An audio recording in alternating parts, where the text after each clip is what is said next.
बेकायदेशीरपणे बसवलेली खोके काढण्याची कारवाई आज दिनांक 2/2/2024 पासून माननीय आयुक्त तथा प्रशासक श्री सुनील पवार यांनी स्वतः फील्डवर उतरून उपायुक्त वैभव साबळे आणि अतिक्रमण विभाग यांनी सुरू केली आहे।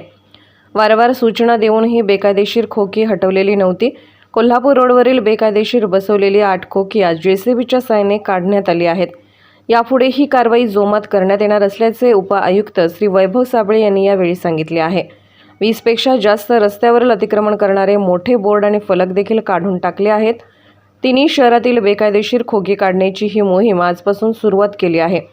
जी खोकी अधिकृत आहेत पण निश्चित केलेल्या मापापेक्षा जास्त आहे ती देखील यापुढे कारवाईसाठी पात्र होणार आहे।